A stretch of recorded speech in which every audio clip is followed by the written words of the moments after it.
Atenção, senhores conselheiros, a partir de agora estamos prontos para transmitir a sessão que terá início logo após a vinheta.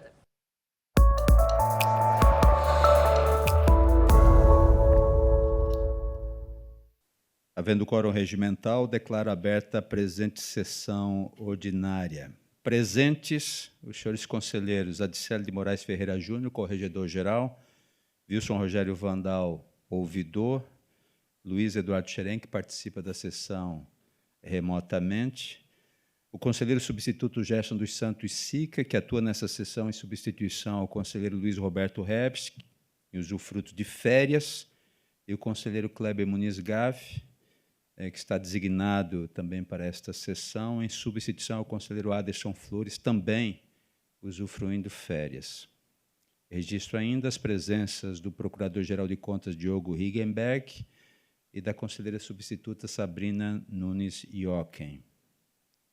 O conselheiro-presidente, Eneu João de Nadal, Excelências, está ausente em razão da sua participação nas etapas finais do ciclo de capacitação dos gestores públicos municipais, evento que é promovido aqui pelo Tribunal de Contas do Estado.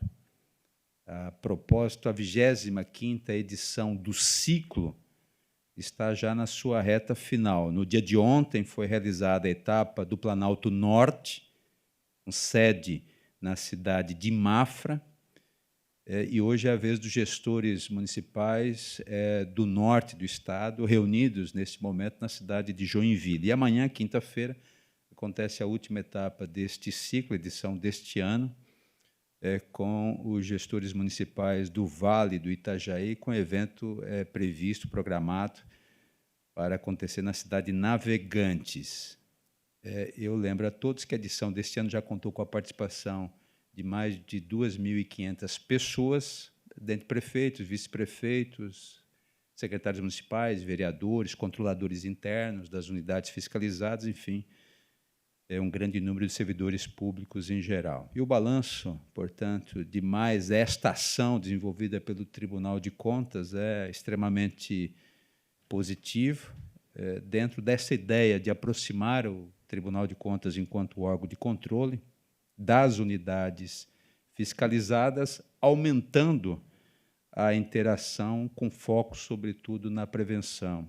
Eu participei das 3 etapas realizadas na semana passada, e pude constatar, aliás, eu fiz questão de ressaltar isso nas minhas manifestações, que o ciclo é um evento de ganha-ganha. Ganha o Tribunal de Contas, que colhe subsídios, informações importantes para pautar as suas estratégias de controle externo, e ganha também, evidentemente, o gestor municipal, que recebe informações, subsídios também importantes para a tomada de decisão no dia a dia.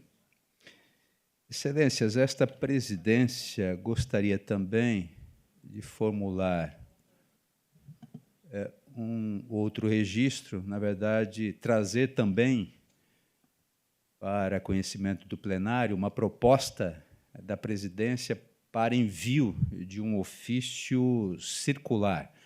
A presidência está trazendo, portanto, para conhecimento, aliás, não só para conhecimento, mas para eventuais contribuições e também para o aval do plenário, uma proposta de envio de ofício circular, já compartilhada, inclusive, aos gabinetes, tanto dos conselheiros quanto dos conselheiros substitutos. Com tal iniciativa, em atendimento à sugestão da DGE, acolhida pela Diretoria-Geral de Controle Externo e pelo conselheiro Wilson Rogério Vandal, relator temático da matéria, o Gabinete da Presidência pretende encaminhar um ofício circular para os 69 municípios de Santa Catarina que possuem regime próprio de previdência social, no sentido de não recomendar, neste momento, a adesão dos referidos regimes de previdência aos consórcios públicos, com finalidade de gestão previdenciária compartilhada. O documento a ser enviado será assinado conjuntamente pelo presidente da Casa e pelo relator temático, o conselheiro Wilson Rogério Vandal. Considerando que este documento foi compartilhado com antecedência aos gabinetes, conforme mencionei anteriormente, eu indago se todos estão de acordo ou se, porventura, há alguma objeção por parte de vossas excelências. Em não havendo, a presidência entende como autorizada a expedição deste documento que encaminha, portanto, orientações a esses 69 municípios relativamente ao tema previdenciário.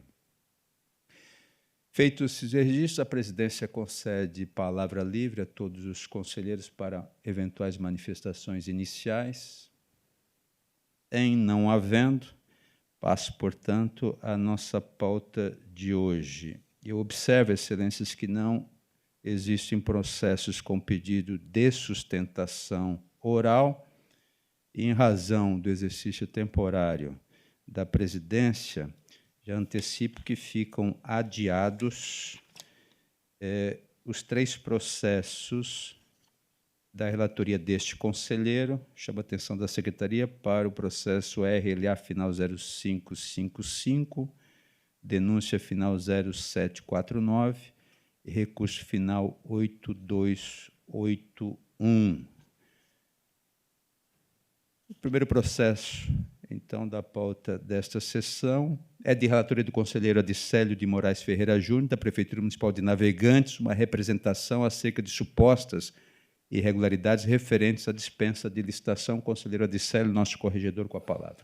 Senhor presidente, esse é um processo, um daqueles processos que estávamos aguardando o retorno do conselheiro Dado Xerém, mas que já está de volta aqui ao cumprimento, mas o fato é que tem participação fundamental nesse processo, porque ele guarda relação com outros, do conselheiro Luiz Roberto Herbes, que também está ausente na sessão de hoje.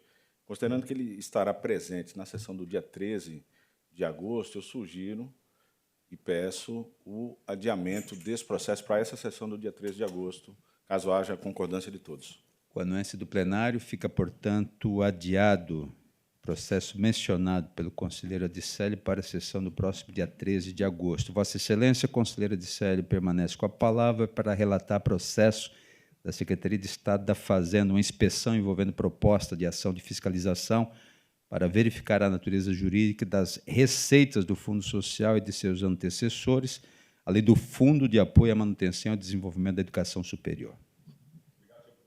Obrigado, senhor presidente. Esse processo é o RLI de 2023, final 9993.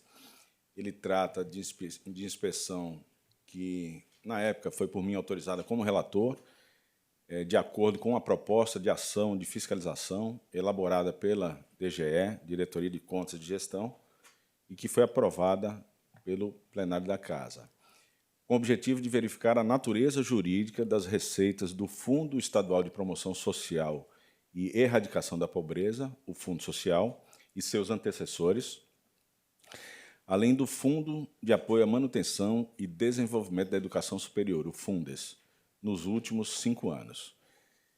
A DGE, Corpo Instrutivo, identificou a inconstitucionalidade dos artigos 2º e 3º da Emenda Constitucional à nossa Constituição Estadual, número 81, de 2021, e também do artigo 37 da Lei Estadual 17.427, de 2017, por afronta à Constituição Federal, ao Código Tributário Nacional, à própria Constituição Estadual, o que autorizaria o seu afastamento incidental pela nossa Corte de Contas.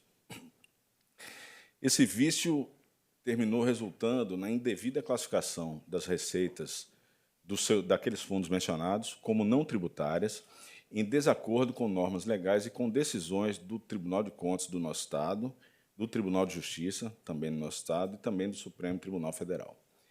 Dessa forma, o que fora nominado pela DGE como desnaturação das receitas caracteriza a prática de transmutar a essência dos valores arrecadados a título de imposto, conferindo-lhe, portanto, o atributo de receita não tributária.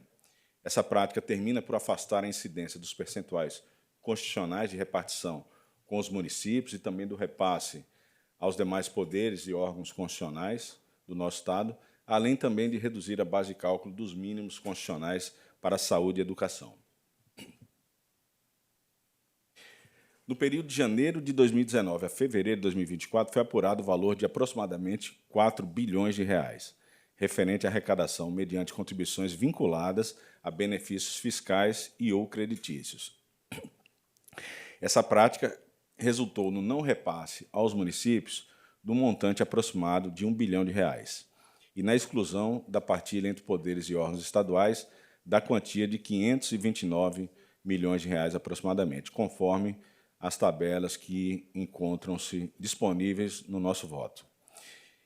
De maneira sintética, houve perda financeira tanto dos municípios catarinenses quanto também dos demais poderes e órgãos estaduais, os quais deixaram de receber valores a que teriam direito por força da repartição constitucional e legal das receitas tributárias. Apesar de impactar também os percentuais que devem ou deveriam ser aplicados em saúde e em educação, o corpo instrutivo, a DGE, ressaltou que, mesmo após os ajustes, o Estado de Santa Catarina sempre aplicou na área de saúde valores superiores ao mínimo exigido, de forma que não teria havido prejuízo, digamos assim, ou violação aos comandos constitucionais em face desse mecanismo. Isso no que diz respeito à aplicação dos mínimos constitucionais em saúde e educação. No caso da educação, contudo, verificou-se, após os devidos ajustes, a aplicação de valores inferiores em alguns exercícios, inclusive o de 2023. Ainda assim, considerando o período acumulado, o valor aplicado a maior na educação foi de R$ 551 milhões aproximadamente. Portanto, de acordo com a DGE, o Poder Executivo agregou indevidamente às suas receitas o montante de R$ 1 bilhão 529 milhões de reais, referentes a essas receitas de impostos arrecadadas em desconformidade com as regras de repartições constitucionais e legais. Constatada essa prática, a referida diretoria, em seu relatório, propôs a formalização de audiência ao secretário da Fazenda, bem como também ao Controlador-Geral do Estado, mediante a ausência de ações de controles e de fiscalizações acerca dessas irregularidades apuradas. Por meio de despacho deste relator, eu anuí com a realização dessas audiências propostas. A resposta à audiência consta nos autos. As respostas foram subscritas pelos senhores João Carlos Pedrosa, procurador do Estado, Dr. Márcio Vicari, procurador-geral do Estado, e o Dr. Cleverson Seward, secretário da Fazenda. A defesa sustenta que o tratamento tributário diferenciado, o TTD, é prática legítima prevista na emenda constitucional já mencionada, 81 de 2021, e alinhada às leis estaduais, também já mencionadas, a de 17427 de 2017 e também na 18334 de 2022. Essa prática seria voltada ao desenvolvimento econômico, argumento que a sistemática adotada não infringe normas legais de direito tributário nem caracteriza tributo baseando-se em competência estadual concorrente em matéria econômico e financeira. Além disso, cita precedentes do Tribunal de Justiça do nosso Estado e do Supremo Tribunal Federal, em especial as ADINs 2056, do Mato Grosso do Sul, e 7.363, de Goiás, para afirmar que as contribuições vinculadas ao TTD não possuem natureza tributária por ausência de compulsoriedade, configurando, portanto, receitas facultativas e não tributárias. Por fim, a defesa alega que o TCE de Santa Catarina não pode exercer controle abstrato de constitucionalidade, pois tal função é exclusiva do Judiciário, sendo incabível, portanto, invocar a súmula 347 da Suprema Corte Brasileira, requer, assim, o acolhimento das justificativas e o reconhecimento da legalidade e da constitucionalidade das transferências àqueles fundos estaduais. A DGE analisou a defesa da Secretaria da Fazenda sobre a natureza não tributária dessas contribuições vinculadas ao TTD, concluindo que a tese não se sustenta à luz da Constituição Federal, do CTN e também de jurisprudência, ou melhor, da jurisprudência da Suprema Corte Brasileira. Apontou que, embora a adesão ao TTD seja facultativa, o recolhimento aos fundos estaduais é obrigatório para fruir o benefício, o que configura, portanto, a compulsoriedade e a natureza tributária da exação. Destacou ainda que o STF, ao julgar a ADI 5635 do Distrito Federal, reconheceu que tais parcelas integram, sim, o ICMS e devem observar a regra de repartição constitucional. A DGE também refutou o uso de precedentes superados, aquelas duas ADIs que eu mencionei anteriormente, o MS do Mato Grosso do Sul e de Goiás. e lembrou que a vinculação das receitas a fundos específicos afronta o artigo 167, inciso 4º, da Constituição Federal. Ressaltou contradição na postura da SEF, que, apesar de defender o caráter não tributário dessas contribuições, tem efetuado repasses conforme determinações do TCE em processos anteriores, a que eu vou fazer referência mais à frente no nosso voto. Por fim, defendeu que o TCE de Santa Catarina pode afastar, de forma incidental e em casos concretos, normas inconstitucionais com base na súmula 347 do STF, especialmente quando há jurisprudência consolidada da Suprema Corte e evidente violação à Constituição Federal. No caso, entendeu-se que tais requisitos estão preenchidos, legitimando o controle de constitucionalidade exercido pelo Tribunal de Contas. Ainda, a DGE informou que nenhuma contestação foi feita nas alegações de defesa quanto aos valores apurados relacionados à não repartição de receita de impostos com municípios, ao não repasse aos poderes e aos órgãos e também à não inclusão da receita no cálculo da receita resultante de impostos, o RRI, para fim de cálculo de aplicação mínima em saúde e educação. Por fim, a DGE adentrou no tema afeto à omissão da Controladoria Geral do Estado em relação ao acompanhamento das matérias tratadas no presente processo, no que diz respeito também à arrecadação da receita e à sua repartição constitucional.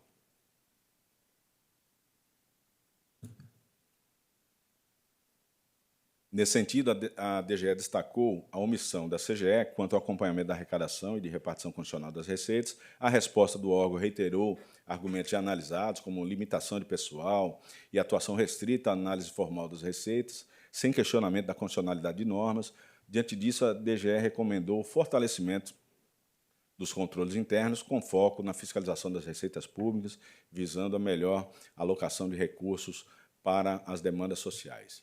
E, ao fim, a DGE propôs como encaminhamento final, então, o seguinte: item 3.1, afastar incidentalmente a aplicação daqueles dispositivos já mencionados, emenda constitucional, as leis estaduais, por afronta à Constituição Federal, Constituição Estadual e CTN, também precedentes do STF, né, e súmula 347 do STF, determinar a SEF que, em até 120 dias, apresente plano para repartir com os municípios os valores de natureza tributária depositados naqueles fundos, que efetue o repasse proporcional desses valores aos poderes e órgãos estaduais, conforme LDO e Lei Estadual 17053 de 2016, que corrija monetariamente os valores devidos, desde a data em que deveriam ter sido repassados. Recomendar à CGE que amplie sua atuação no controle da arrecadação e da repartição das receitas tributárias, nos termos da Lei Complementar Estadual 741 de 2019, da Lei de Responsabilidade Fiscal e das normas constitucionais federais e estaduais aplicáveis. Encaminhar os autos à DGE para verificar a destinação dos recursos dos fundos em programas e ações da área correspondente e dar ciência aos principais interessados. Esse foi o encaminhamento final do corpo instrutivo. E eu registro, para abreviar os termos do presente relatório, que o Ministério Público de Contas adere ao encaminhamento proposto pela DGE, sustentando e ampliando os argumentos, então, expostos pelo corpo instrutivo. De forma, senhor presidente, que esse é o breve relatório, passo, portanto, à fundamentação. Importa destacar inicialmente que o tema em divergência não é novo nessa Corte de Contas. Há diversos processos autuados desde o ano de 2006 que já apontavam para a prática ora examinada como irregular. Assim, o direcionamento de receitas tributárias para fundos mediante contribuições ou doações, com o propósito de alterar a natureza tributária desses recursos e afastá-la das repartições entre municípios e dos repasses aos órgãos e poderes, ela não é nova. Desde então, diversos processos, como eu já mencionei, e aí eu cito aí alguns, um PDA 06 de 2006, o final 4618, um RLA de 2014, final 9643, também 2016, um RLA de final 2577, 2016 também um RLA 5162, 2016 também um outro RLA final 2464, todos esses apontaram a irregularidade da contabilização de receitas com natureza de ICMS como não tributárias. As decisões reiteradamente determinaram à SEF a apresentação de planos de ação para o ressarcimento de valores devidos a municípios, poderes e órgãos, inclusive com correção monetária. A jurisprudência desta Corte foi firmada e mantida mesmo diante de recursos interpostos pela Secretaria de Fazenda do nosso Estado. Todos conhecidos, mas não providos. Os processos de monitoramento, e aí eu cito alguns, PMO de 22, final 6606, de 24, final 8934, também de 24, 1636, eles acompanham o cumprimento das decisões, cujos valores históricos ultrapassam 350 milhões de reais, sendo constatado que os ressarcimentos seguem em andamento. Assim, em conformidade com a análise feita pela DGE e com fundamento na jurisprudência mais atualizada do STF acerca da matéria, não há como acolher os argumentos apresentados pela defesa. Ficou demonstrado que os precedentes citados pela Secretaria da Fazenda, aqueles já mencionados, eles já foram superados pela jurisprudência mais recente do STF, especialmente pela DIN 5.635 do Distrito Federal, que reconhece a natureza tributária das parcelas destinadas aos fundos vinculados ao TTD, por integrarem o ICMS.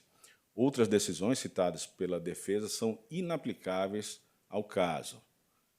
Aí é a distinção, por tratarem de hipóteses distintas como diferimento tributário.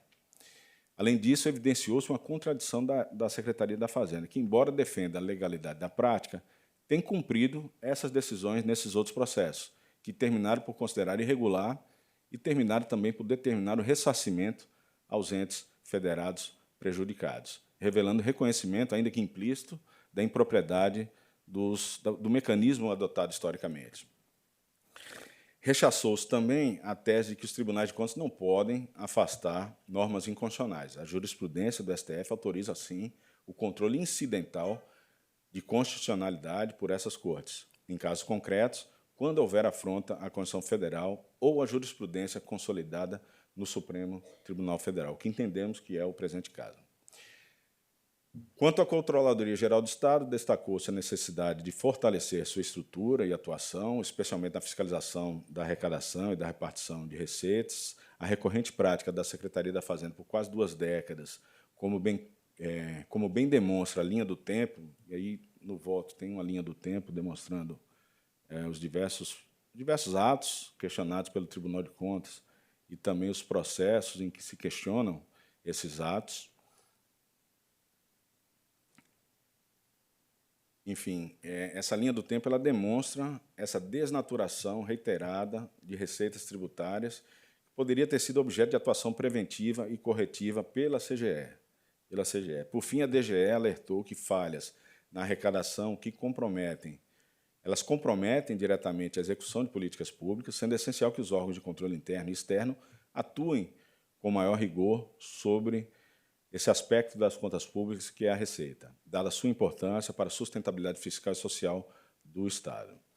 Considerando esse contexto, cumpre reconhecer que, embora a gravidade das irregularidades apuradas imponha a adoção de medidas de responsabilização, a própria complexidade e abrangência dos impactos gerados, inclusive sobre múltiplos entes, órgãos e poderes, e também um imbróglio jurídico que se cria a partir da positivação desse mecanismo na nossa Constituição do Estado, isso termina recomendando que antes, ou em substituição e imposição de sanções ou determinações unilaterais, se oportunize um espaço para o diálogo interinstitucional.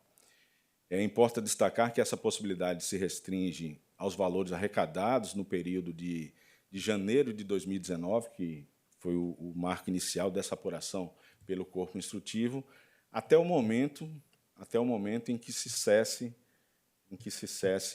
esse mecanismo. E que aí, ao final, nós vamos sugerir um prazo muito semelhante, um pouco diferente da área técnica, mas que segue mais ou menos a mesma lógica, e aí vamos sugerir que o período seja, então, desses valores arrecadados acumulados de janeiro de 2019 a dezembro de 2025. Objeto da presente operação e visa exclusivamente viabilizar a definição conjunta de medidas operacionais, jurídicas e financeiras para sua adequada regularização e devolução. Daí a necessidade de um prazo.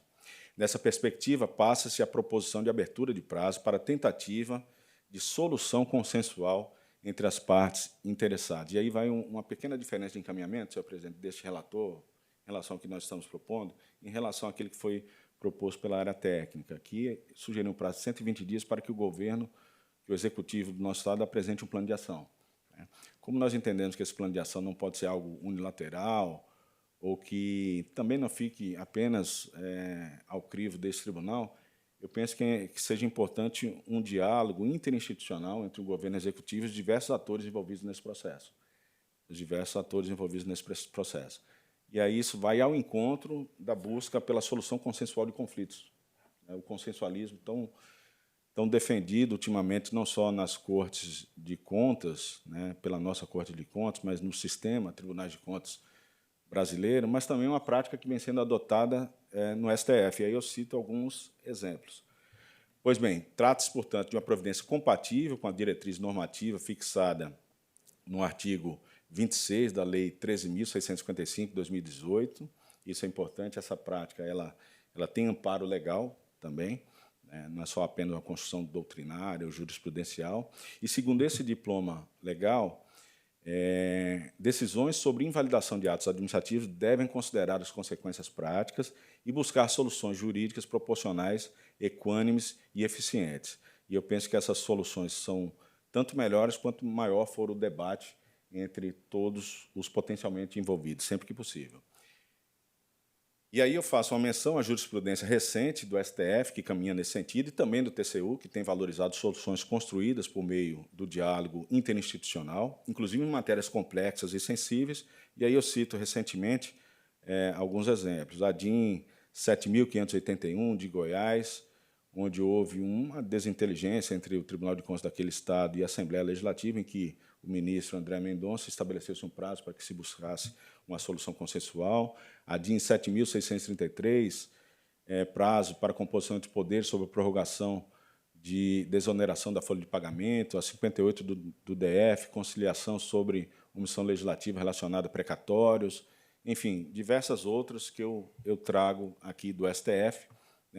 Nem sempre essa solução se chegou a um consenso, essa iniciativa, mas o fato é que, pelo menos, tentou-se. Em outros casos, chegou-se, sim, a um consenso. O TCU também tem acordos nesse sentido, e aí eu cito aqui o acordo 9371 de 2024, da primeira Câmara da Corte de Contas Federal, em que se busca a solução negociada sobre reassentamento de famílias em Belo Horizonte. Um ou outro, 978 de 2024, do plenário, mediação para ativação do sistema de abastecimento de água em Rondônia. E aqui no nosso próprio Tribunal de Contas de Santa Catarina, de minha relatoria, em que se busca a fixação de prazo para a solução consensual sobre obra no porto de Imbituba. Esses casos evidenciam a legitimidade e eficácia de mecanismos de autocomposição institucional, inclusive em sede de controle de constitucionalidade, de fiscalização de políticas públicas e conflitos federativos, promovendo soluções mais ágeis, participativas e estáveis. No mesmo sentido, doutrinadores como o ministro Bruno Dantas defendem que, tendo em vista a complexidade dos problemas e a existência de múltiplos poderes, atores, trata-se de coordenar a sua ação e obter sua cooperação, reduzindo a unilateralidade para estimular a cultura do diálogo no seio da administração pública. Essa diretriz é expressamente reconhecida também pela nota técnica da Tricom, número 2 de 2022, a qual recomenda aos tribunais de contas brasileiros que aprimorem a estrutura de soluções consensuais, inclusive com a criação de mesas técnicas e de termos de ajustamento de gestão. Destaca-se nesse contexto que a atuação dialógica e cooperativa fortalece os princípios da eficiência, da segurança jurídica e da legitimidade e contribui para a correção célere de irregularidades, especialmente em temas de alta complexidade. No âmbito do TCE de Santa Catarina, essa diretriz foi institucionalizada recentemente, por resolução aprovada por este plenário, a de número 284 de 2025, que criou a mesa de consensualismo.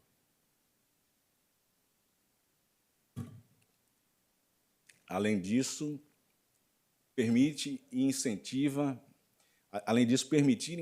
a construção de soluções entre entes públicos sob a supervisão desse tribunal, no âmbito de sua competência na esfera controladora, está alinhado às formas de atuação previstas no nosso planejamento estratégico de 2024 a 2030, que são aquelas: a dialógica, a proativa, a assertiva, a efetiva e a dialógica.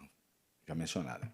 Também responde diretamente a objetivos estratégicos como fortalecer a confiança no TCE, induzir a governança e a sustentabilidade dos negócios governamentais. Então, nesse sentido, ao assegurar um espaço procedimental prévio para a autocomposição entre Estado e os municípios, este tribunal atua como garantidor de soluções cooperativas e estruturantes, sem renunciar à sua função fiscalizadora. Que é o que vai acontecer. Se não se chegar a um consenso, o tribunal vai decidir essa matéria de acordo com o seu entendimento.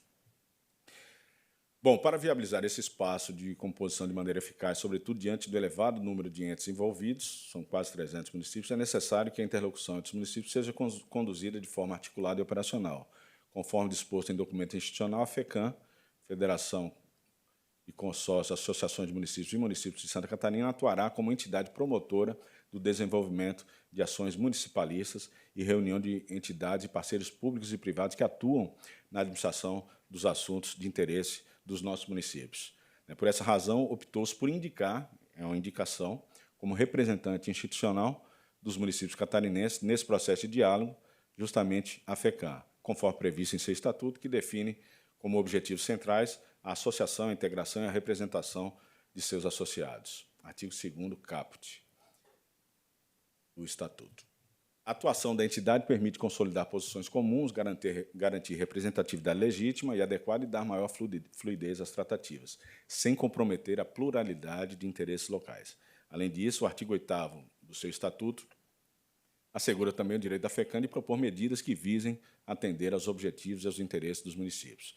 Quanto aos órgãos e poderes, a proposta é que cada um possa indicar seu próprio representante nessas tratativas, tendo em vista um número significativamente menor de entes envolvidos em relação aos municípios. Essa configuração preserva a autonomia institucional de cada órgão e garante um diálogo direto, técnico e qualificado, compatível com suas respectivas atribuições e competências constitucionais, sem comprometer a fluidez e a efetividade do processo de construção consensual. Considerando a complexidade operacional e institucional envolvida na regularização do que é devido, nós fixamos aqui a data de 30 de novembro, a área técnica sugeriu 120 dias, que daria aproximadamente isso daí, mas nós preferimos, ao invés de trabalhar em dias, trabalhar com marcos bem definidos, com datas. Então, a data de 30 de novembro para a conclusão das tratativas interinstitucionais voltadas à solução consensual da devolução operacional desses valores retidos indevidamente, de janeiro de 2019 até dezembro de 2025. Então, nesses processos, deverão ser considerados todos os montantes não repassados até o encerramento do exercício de 2025, ainda que não esteja apurado, porque o ideal é que a gente receba esse material até 30 de novembro, para que a gente possa ainda, neste ano, se possível, tentar deliberar sobre essas tratativas, enfim, o que será feito em relação a esse passivo. Então, nesse processo, deverão ser considerados todos os montantes não repassados até o encerramento de 2025, assegurando-se a recomposição integral das receitas com base nas normativas constitucionais e legais de repartição. Tal marco temporal busca compatibilizar a efetividade do controle externo também com a necessária estabilidade e previsibilidade na condução da gestão pública, ainda mais num tema de alta complexidade como esse. Quanto aos valores futuros, com o intuito de não comprometer o equilíbrio orçamentário do Estado, enfim, o planejamento fiscal e resguardar o cumprimento das normas de lei de responsabilidade fiscal, da lei orçamentária anual e demais instrumentos de planejamento fiscal, aí nós estabelecemos uma data de 1º de janeiro de 2026, a partir do exercício financeiro seguinte. Isso dá mais ou menos um pouco mais do que os 120 dias sugerido pelo corpo instrutivo, mas eu penso que é um prazo mais do que razoável para que possa fazer as adequações operacionais necessárias, enfim, as análises jurídicas e também, enfim, a readequação ao planejamento financeiro, não só do nosso Estado, mas também dos municípios. Então, 1º de janeiro como marco para a implementação das medidas corretivas determinadas doravante. Essa data garante a necessária adaptação da execução orçamentária e financeira ao novo regime de repartição e de repasse das receitas com natureza tributária e corresponde, na prática, ao prazo de 120 dias mencionado pela DGE, permitindo à administração pública o planejamento adequado das ações a serem adotadas. Por fim, para não estender ainda mais os presentes fundamentos, até por anuir com as razões fundantes sustentadas pela DGE, e que aqui eu destaco, senhor presidente, o excepcional trabalho feito pelo nosso corpo instrutivo, não só com relação ao mérito, mas com uma forma. Ele analisou cada uma das alegações trazidas pelo governo do Estado, né, em face da jurisprudência, a questão da competência do nosso tribunal, de forma que não sobrou muito para esse relator e também, eu creio que ao Ministério Público de Contas, em termos de agregar razões fundantes nesse voto, né. Então,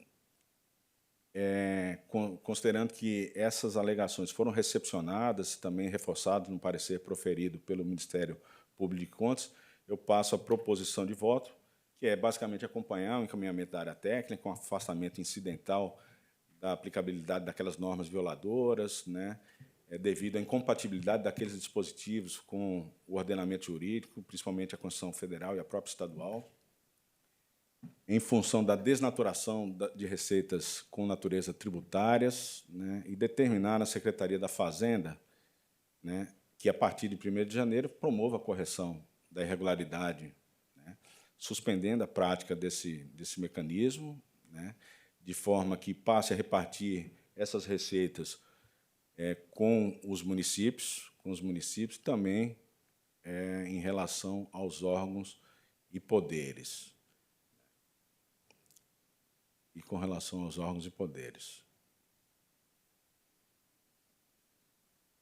E adote providências necessárias para evitar a reiteração de prática hora identificada. Isso aqui é um outro aspecto que eu incluí agora, que é o seguinte: nós fizemos esse histórico, então o que nós constatamos? Isso é uma prática reiterada que me parece que já faz parte da cultura da Secretaria da Fazenda, qualquer que seja o secretário e qualquer que seja o governante. Veja que isso começou em 2006, o tribunal sempre refuta, sempre rechaça, a Secretaria da Fazenda acolhe processualmente aqueles apontamentos no que diz respeito àqueles processos, mas termina trazendo um outro encaminhamento que termina por aplicar novamente essa prática. E o fato novo, né, que gerou esse processo foi a positivação desse mecanismo na emenda constitucional, por uma emenda constitucional à Constituição do nosso Estado em 2021. Então, aqui, o encaminhamento é que, doravante, que se abstenha de adotar essa prática, seja por esse mecanismo, seja por outro mecanismo, né, que venha, de certa forma, driblar a repartição constitucional e legal das receitas, seja entre os entes municipais, seja entre os órgãos e poderes.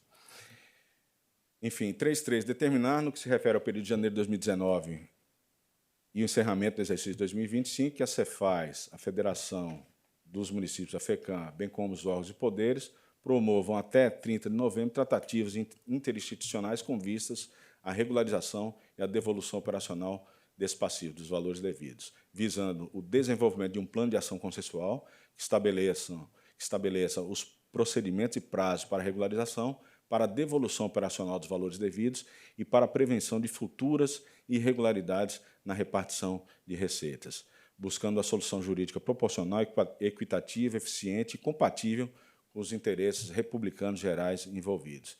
Encaminhar a esse tribunal, isso é importante, ao término daquele prazo, que encaminhe um relatório circunstanciado dessas tratativas realizadas, acompanhado das minutas dos acordos ou dos termos de compromisso celebrados, com cronograma de execução, indicando de forma fundamentada eventuais obstáculos à sua formalização para fins de acompanhamento e de ulteriores deliberações desta Corte. Ou seja, caso não se chegue também a um acordo, que se comunique e se traga essa informação ao tribunal para que nós possamos, a partir desse cenário, exercer a nossa competência constitucional. Sobrestar o presente processo pelo período descrito no item 3.3, que é até o dia 30 de novembro, para que as partes possam se dedicar à busca dessa solução consensual em relação ao montante devido, período no qual se suspende a prescrição das pretensões punitivas e ressarcitórias nos termos da nossa lei orgânica. Recomendar à CGE que avalie a adoção de ações no controle da receita pública, conforme suas competências fixadas em lei, e pelas normas constitucionais e tributárias aplicáveis, com foco na fiscalização da arrecadação e da repartição dos tributos estaduais. E dar ciência, senhor presidente, a todos os atores institucionais interessados nesse processo. É a proposta de voto, senhor presidente. Obrigado, conselheiro Adicélio, pelo relatório detalhado deste tema tão complexo e, ao mesmo tempo, tão relevante para a gestão pública catarinense. A matéria está em discussão e eu passo a palavra ao conselheiro Luiz Eduardo Xerém, que a solicita. Boa tarde, presidente. Como já tem um processo... Conselheiro Dado Xerém, por favor, nós estamos lhe ouvindo muito mal. Se o senhor puder verificar o áudio do seu equipamento, a presidência agradece. Melhorou? Ligeiramente melhor, conselheiro Dado. Pode prosseguir. Como eu já tenho um processo com pedido de vistas muito parecido com esse, praticamente o mesmo tema, do conselheiro Kleber, eu pergunto ao relator se há possibilidade de também pedir vistas desse processo, presidente. Conselheiro Adicélio. Senhor presidente, o pedido de vista é regimental, é inerente ao exercício do voto do conselheiro Dado Xerém. De forma nenhuma eu me oponho ao pedido de vista. Eu penso só que essa matéria, pela relevância e complexidade, o ideal é que nós possamos deliberar o quanto antes, mas, de qualquer forma, vejo como salutar o pedido de vista do conselheiro Dado Xerém, até mesmo porque, como ele bem destacou, tem outro processo de relatoria do conselheiro Kleber Muniz Gave, em que, basicamente, se chega à mesma conclusão com relação ao mérito, talvez tenha alguma divergência de encaminhamento, mas até o pedido do conselheiro Dado Xerém é interessante, que aí nos permite, nos dois processos, que ele certamente irá devolver, acho que, inclusive, do conselheiro Kleber já estava previsto para a pauta da semana que vem, mas aí surgiu o fato novo desse processo. Mas, enfim, de qualquer forma, é interessante que o conselheiro Dado traga a sua contribuição nesse processo e, de preferência, alinhado, que é a sugestão dele, né, com os encaminhamentos tanto em um processo quanto em outro. Obrigado, senhor presidente. Obrigado, conselheiro Dado Xerém. O processo seguirá, evidentemente, com pedido de vista efetuado pelo conselheiro Luiz Eduardo Xerém, mas a matéria permanece em discussão. Não havendo mais quem queira discutir, confirmado pedido de vista. Presidente? Sim, conselheiro Dado Xerém. Apenas para informar a secretaria e a presidência, estou com um problema no meu computador que está carregando. Já mudei a tomada, já mudei de lugar, já fiz de tudo. Não sei o que é, eu estou com apenas 22% de economia de energia ativada. Daqui a pouco eu vou desaparecer da tela do computador, presidente. Já estou adiantando. Eu já mudei em vários lugares o computador, não tem jeito, não está carregando. Feito o registro, chama a atenção o suporte do tribunal para evitar todos os esforços no sentido de dar assistência ao conselheiro Luiz Eduardo Xerém, para que ele permaneça pelo máximo de tempo possível participando da nossa sessão. Pedido de vista, então, desta matéria, deferido ao conselheiro Luiz Eduardo Xerém, conforme determina o nosso regimento. Vossa Excelência, conselheiro Dado Xerém, permanece com a palavra para relatar o processo da Prefeitura Municipal de Videira, uma representação acerca de supostas irregularidades referentes à concorrência número 28/2024. Eu apenas observo que há, nesse processo, uma proposta divergente de autoria deste conselheiro. Vossa Excelência, com a palavra. Eu peço adiamento, presidente. Processo adiado com a anuência do plenário. Processo seguinte, representação presidente, final. Eu tenho um voto para manifestar sobre o processo do conselheiro Kleber. Município de Pissarras, parece que falta o meu voto. Eu tenho aqui já a minha manifestação, a declaração de voto a esse respeito. Se a presidência entender por bem que eu devo, se eu puder manifestar sobre isso, se não, vou ficar aqui na sorte da energia do computador. Se não houver nenhuma objeção por parte dos integrantes do Mas plenário, faremos a inversão de pauta. Chamo, portanto, a TCE final 8520, de relatoria do conselheiro Kleber Muniz Gave, da Prefeitura Municipal de Banhora e Pissarras, uma tomada de contas especial. Conforme o conselheiro Luiz Eduardo Xerém já antecipou, esse processo teve a votação iniciada foi suspenso com votação de 2-2, restando pendente o voto, então, de Vossa Excelência, conselheiro Dado Xerém. Eu lembro que votaram até o presente momento este conselheiro, também o conselheiro ouvidor Wilson Rogério Vandal. Esses 2 votos foram acompanhando o relator Kleber Muniz Gave. O conselheiro Adicélio de Moraes Ferreira Júnior divergiu do relator e foi acompanhado na sua divergência pelo conselheiro Hebest, 2-2, portanto. Antes de passar a palavra a Vossa Excelência, eu gostaria de ouvir o eminente relator conselheiro Kleber Muniz Gave. Já fiz a contextualização, evidentemente, mas Vossa Excelência é Obrigado, presidente. dono do processo. Já foi muitíssimo bem resumido pela presidência da Corte. É um processo que demandou uma longa e produtiva discussão aqui nesta Corte.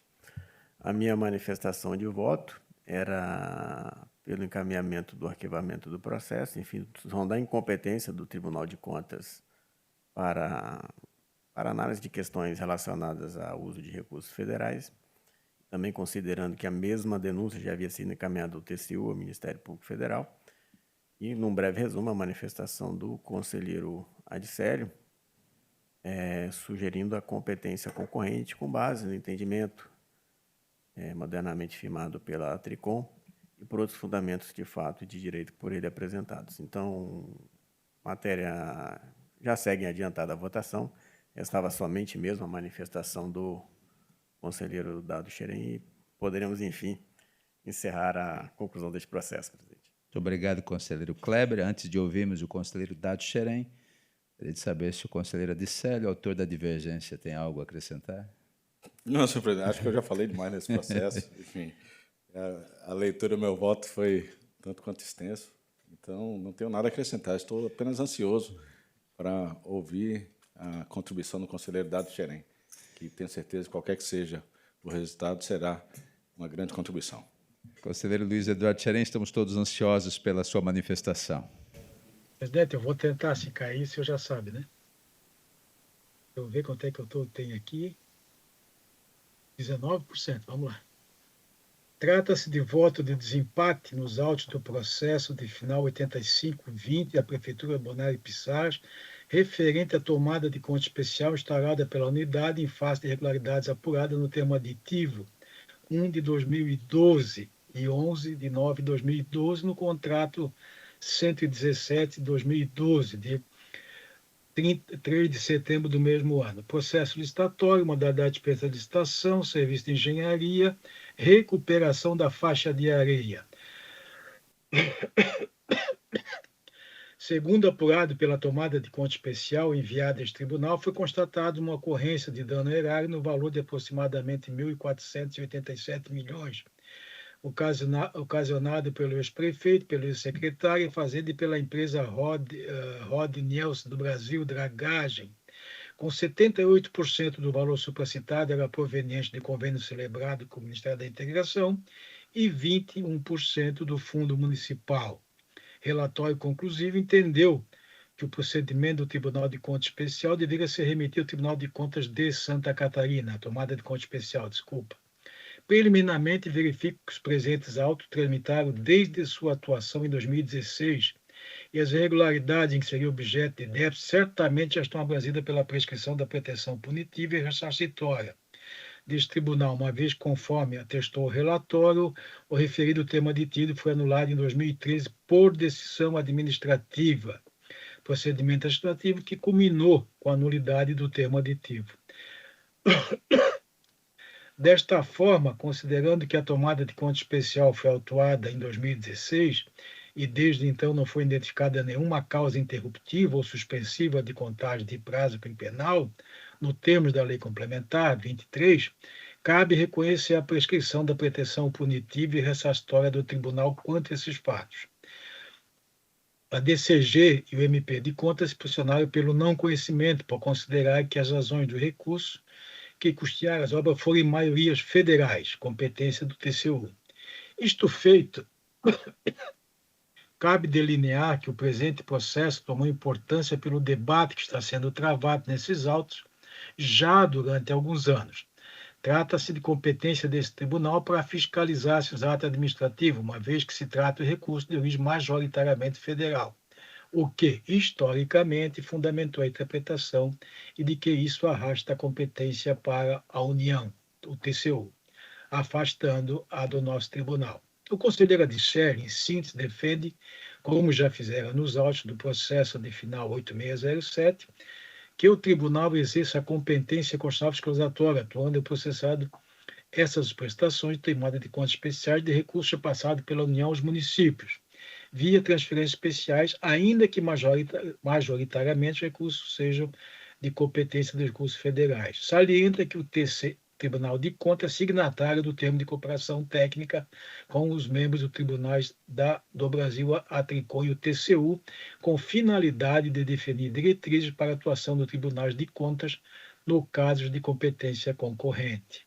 Cita a jurisprudência do STJ, que tratou da competência para a fiscalização de recursos federais passadas ao Distrito Federal.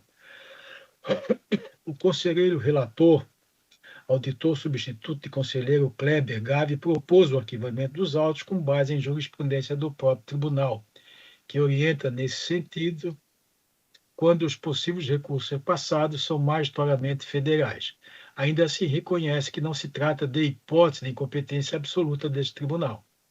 Advertiu que a sobreposição de competência pode gerar conflitos, decisões e insegurança jurídica, inclusive na esfera judicial. Defende a edição de um ato normativo específico para disciplinar de forma clara a distribuição de competências. Considero valiosa a ideia de uma normatização proposta pelo conselheiro relator Kleber Gavi para orientar nossa atuação futura. A matéria toma maior relevância em face ao grande número de emendas parlamentares impositivas, mais especificamente a chamada emenda PIX, advinda da União para os municípios. Na contas do governo do Estado, ao qual fui relator este ano, por exemplo, relativas ao exercício do passado, o processo PCG de final 0502, foram identificadas pela DGO desse tribunal repasses no valor de 694 milhões destinados a municípios e 176 milhões destinados a Santa Catarina via emendas federais, que somando perfazem quase R$ 1 bilhão. Só no exercício passado, com tendência de aumentar exponencial para os próximos exercícios. Somado isso, preocupa o fato de que repasse via transferência especial por força de emenda positiva não se submete ao dever de prestação de conta de formal ao Tribunal de Contas, conforme decidido pelo Supremo Federal, Tribunal de Contas da União, Acordos 518, 20 e 23, e por esse próprio tribunal consubstanciado no pré-julgado 2265 dessa conta. Admitiu-se a tese de que, com transferência de recursos, se tornaram integrantes do patrimônio do beneficiário, com isso estaria dispensada a obrigatoriedade da prestação de contas formais. Tanto me preocupou tal fato nas contas do governo do Estado, que formulei recomendação no sentido de acompanhamento da execução orçamentária destas despesas e determinação específica da Diretoria Geral de Controle que identificasse e propusesse instrumento de controles efetivos para o acompanhamento da execução das emendas parlamentares, visando aprimorar a transparência, a rastreabilidade e a efetividade da aplicação dos recursos, item 3.1 do parecer prévio 125. Vossas Excelências têm acompanhado a enxurrada de notícias apontando irregularidade nas emendas parlamentares impositivas PIX, repassada pela União aos municípios. Quase toda semana nós temos uma manchete em um jornal. Expressei nas contas de governo que, embora entenda que as emendas impositivas sejam uma nova forma de desburocratização e democratização da execução orçamentária, o picotamento da receita sem projeto ou convênio, sem a realização das audiências públicas para a coleta das demandas, que permita um mínimo de planejamento, somado à ausência de uma prestação formal de recursos públicos ao TCE, apresentava uma série de riscos ao erário público. Nesse sentido, não posso elogiar o percussiente estudo produzido do gabinete do conselheiro Adcélio, que aprofundou a análise da competência fiscalizatória do TCE e dos TCs, no caso da transferência especial advinda da União, cujas conclusões me filio integralmente. Considero inequívoca e inafastável a competência dos TCs estaduais para atuação no exercício do controle externo do âmbito de suas respectivas jurisdições, inclusive quanto à fiscalização da aplicação de recursos oriundos de transferência da União para os municípios, ainda que parcela majoritária de recursos de origem federal. Entendo, ademais, que a controvérsia posta nesses autos não diz respeito propriamente à interpretação do plenário sobre limites condicionais de sua competência, tampouco aos alcances e efeitos de acordo de cooperação firmado entre a TRICOM e o TCU.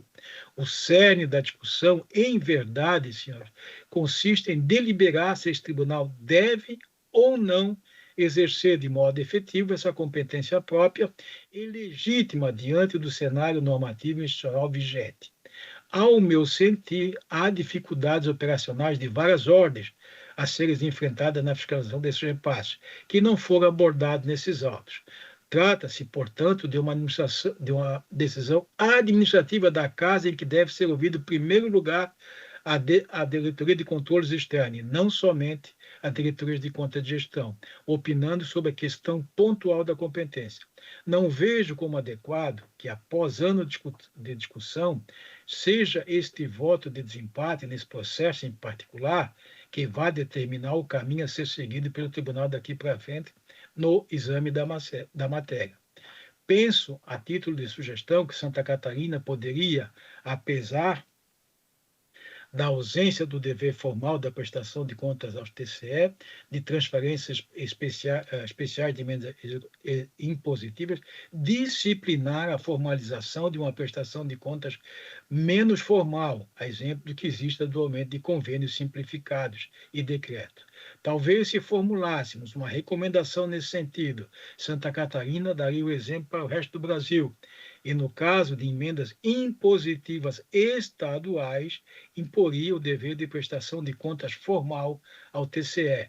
Lembrando que o Supremo ainda não esgotou o exame de constitucionalidade de todos os aspectos relacionados às emendas impositivas e às transferências especiais na ação direta de inconstitucionalidade que examina a matéria. Por fim, e talvez o mais grave, diante de todos os problemas já expostos relacionados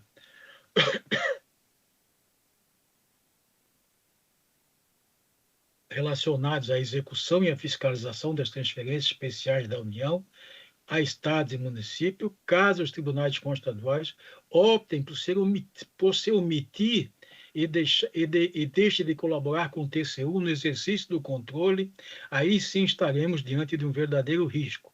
Bilhões de reais poderão ser repassados sem qualquer fiscalização efetiva, comprometendo a integridade do gasto público e o interesse coletivo. Não obstante, senhor presidente, diante de todo o exposto, o voto no sentido de acompanhar a divergência do conselheiro Adcélio de Moraes Ferreira Júnior.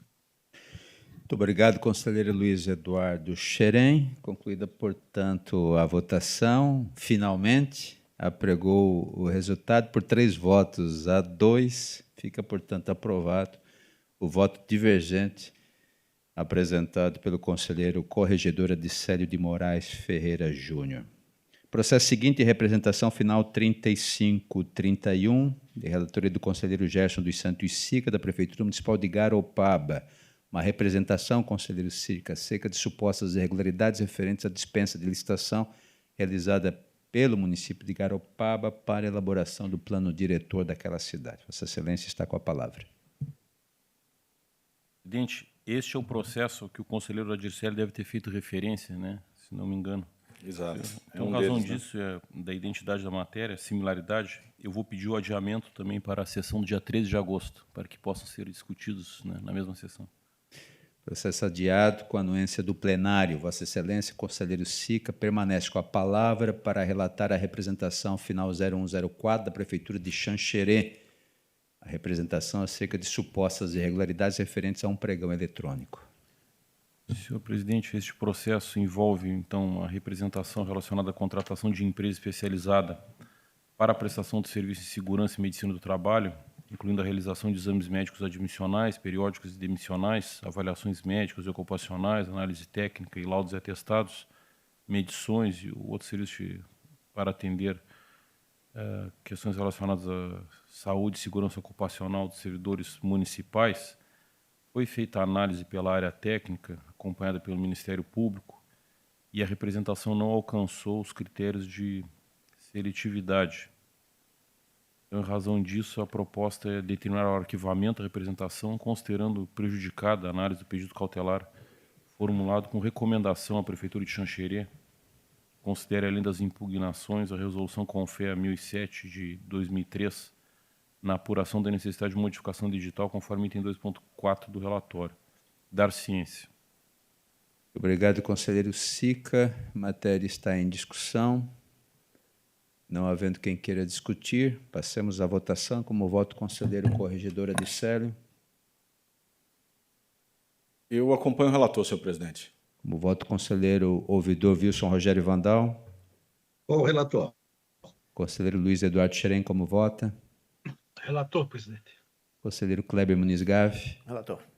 Por unanimidade, fica aprovada a proposta de voto trazida pelo conselheiro Gerson dos Santos Sica, que permanece com a palavra para relatar o processo final 3472, também de Xanxerê, uma nova representação acerca de supostas irregularidades referentes a um outro pregão eletrônico. Senhor presidente, isso é referente a um pregão eletrônico cujo objeto é a contratação de empresa para fornecimento e administração de benefícios, vale alimentação e vale refeição, por meio de cartão eletrônico e aplicativo. Da mesma forma, a área técnica entendeu que não foram vencidos os critérios de seletividade, sugeriu o arquivamento do feito. O Ministério Público também foi nesse sentido. A proposta de voto é determinar o arquivamento da representação, considerando prejudicada a análise da suspensão cautelar do certame e dar ciência da decisão. A matéria está em discussão. Diante do silêncio de todos, seguimos para a votação. Como voto, o conselheiro corregedor Adicélio. Com o relator, senhor presidente. Conselheiro ouvidor Vandal. Com o relator. Conselheiro Dado Xerém. Relator, presidente. Conselheiro Kleber Muniz Gave. Com o relator. Por unanimidade, novamente fica aprovado o voto trazido pelo conselheiro Sica neste processo de Xanxerê. Próximo processo, TCE final 5463, Associação de Municípios do Alto Uruguai Catarinense, processo de relatoria do conselheiro Wilson Rogério Vandal, uma tomada de contas especial. Conselheiro Vandal, Vossa Excelência, com a palavra. Senhor presidente, solicito o adiamento desse processo. O senhor poderia repetir, conselheiro Vandal? Solicito o adiamento do processo. Perfeito. Processo adiado conforme requerido e conforme a anuência do plenário. Próximo processo, final 0153, da Prefeitura de Chapecó, relatoria do conselheiro Gerson dos Santos Sica, uma dispensa de licitação para serviço de desenvolvimento institucional. Senhor presidente, este processo eu também peço o adiamento para a sessão do dia 13 de agosto. Processo adiado, nos termos requeridos pelo eminente relator. Seguimos para o último processo. A pauta desta sessão, TCF final 5607, da Secretaria de Estado da Educação, uma tomada de contas especial acerca de supostas irregularidades na acumulação de remuneração, processo de relatoria do conselheiro Kleber Muniz Gave. Obrigado, presidente. Este processo é da relatoria original do gabinete do conselheiro Aderson Flores, e a pedido do próprio gabinete, eu vou solicitar a retirada de pauta para alguns ajustes no voto. Obrigado, conselheiro Kleber. Estão concluídos, portanto, os processos da pauta da sessão desta quarta-feira. Eu observo que não existe processo controverso ou fora de pauta. Concedo a palavra a todos os membros do plenário para as manifestações finais. Senhor presidente. Conselheiro Gerson dos Santos Sica, com a palavra. Apenas gostaria de pedir prorrogação, senhor presidente, do processo 24.00.384.791, em razão da necessidade de aprofundar os estudos quanto à matéria. A palavra permanece livre a todos os integrantes do plenário para eventuais manifestações derradeiras. Nada mais havendo a tratar, convoco outra sessão ordinária para o dia e hora regimentais. Está encerrada a presente sessão. Muito obrigado a todos.